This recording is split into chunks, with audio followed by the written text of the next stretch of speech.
पुराणों के अनुसार वज्रबाहु नाम का एक राजा था जो प्रजापालक, दयालु, वीर, शक्तिशाली और दूसरों की सहायता करने वाला राजा था। उनके राज्य में प्रजा खुशहाल थी। राजा वज्रबाहु के गुणों के गुणगान स्वर्ग में भी होते थे। एक बार स्वर्ग में देवराज इंद्र उनके गुणों और बल शौर्य की चर्चा कर रहे थे। अग्निदेव ये सहन नहीं कर सके। वे इंद्र से बोले, देवेंद्र, उनमें चाहे कितने ही गुण क्यों न हों, किंतु वे मनुष्य हैं और प्रत्येक मनुष्य की कोई न कोई कमजोरी अवश्य होती है। इंद्र बोले, नहीं अग्निदेव, वे सर्वगुण संपन्न हैं। उनकी तुलना साधारण मनुष्यों से नहीं की जा सकती। यदि आप चाहें तो उनकी परीक्षा ले सकते हैं। ठीक है देवेंद्र, मैं स्वयं उनकी परीक्षा लूंगा।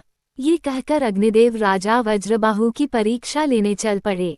अग्निदेव ने एक वृद्ध ऋषि का वेश बनाया और पहुंच गए वज्रबाहु के राज्य में। उन्हें देखकर द्वारपाल ने शीघ्र ही राजा को सूचित किया। राजा वज्रबाहु ने स्वयं द्वार पर आकर उनका स्वागत किया और उन्हें महल में ले आए। राजा वज्रबाहु ने उनका यथोचित आदर सत्कार किया। तत्पश्चात ऋषि वेशधारी अग्निदेव बोले, राजन, मैं यहाँ एक विशेष उद्देश्य से आया हूँ। मुझे ज्ञात हुआ कि आपके राज्य में भयंकर अकाल पड़ने वाला है। अतः राजन, आप अकाल से निपटने की उचित व्यवस्था कर लें। राजा वज्रबाहु आश्चर्यचकित होकर बोले, मुनिवर, यदि राजा दुराचारी होगा तो उसके दुष्कर्मों के फलस्वरूप राज्य में अकाल पड़ता है। लेकिन मैंने तो कभी दुराचरण नहीं किया और न ही प्रजा को कष्ट पहुँचाया है। फिर मेरे राज्य में अकाल क्यों पड़ेगा?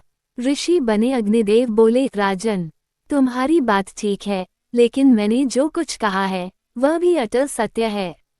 आने वाली विपत्ति के बारे में आपको सचेत करना ही मेरा उद्देश्य था। अब यह आप पर निर्भर करता है कि आप मेरी बात पर विश्वास करें अथवा न करें। वज्रबाहु बोले, मुनिश्रेष्ठ, यह आपकी कृपा है कि आपने मुझ तुच्छ को ये पूर्व सूचना देकर कृतार्थ किया। आप अंतर्यामी हैं, अकाल से मुक्ति का कोई न कोई उपाय आपको अवश्य ज्ञात होगा। कृपया इस विषय में मेरा मार्गदर्शन करें। ऋषि वेशधारी अग्निदेव बोले, राजन, अग्निदेव आपसे रुष्ट हैं, इसलिए उन्हें प्रसन्न करने के लिए आप बलि दीजिए। इससे वे प्रसन्न हो जाएंगे और आपके राज्य से अकाल का प्रकोप नहीं रहेगा।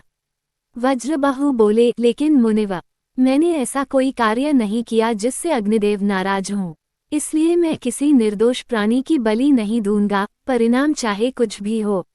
ये कहकर वज्रबाहु ने बलि देने से इनकार कर दिया और अग्निदेव वहां से चले गए।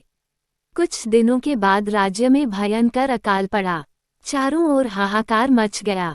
एक ऋषि ने राजा को बलि देने के लिए कहा था। प्रजा ये बात जानती थी, अतः लोगों ने एक कलश स्वर्ण एकत्रित कर घोषणा कर दी कि जो व्यक्ति अपनी बलि देगा, ये सारा स्वर्ण उसका होगा।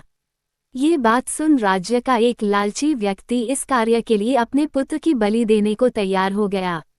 पुत्र इस बात से प्रसन्न था कि वह राज्य का संकट दूर करने के लिए बलि दे रहा है।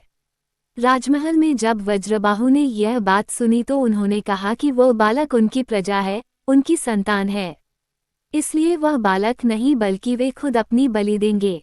ये कहकर वज्रबाहु ने बलि वेदी पर अपना सिर रख दिया। फिर उन्होंने जैसे ही खड्ग उठाया वैसे ही अग्निदेव प्रकट हो गए और प्रसन्न होकर बोले, राजन, जैसी आपकी कीर्ति सुनी थी वैसा ही पाया।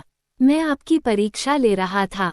ऋषि वेश में मैंने ही आपको अकाल का भय दिखाया था। आप निश्चित रहें, यह अकाल मात्र माया का भ्रम है। ये कहकर अग्निदेव ने अपनी माया समेट ली और राजा वज्रबाहु को आशीर्वाद देकर स्वर्ग लौट गए। वज्रबाहु का राज्य पुनः खुशहाल हो गया। धन्यवाद दोस्तों। यदि आपको यह वीडियो पसंद आया हो तो इसे अपने मित्रों के साथ शेयर करें और हमारे चैनल को सब्सक्राइब करें।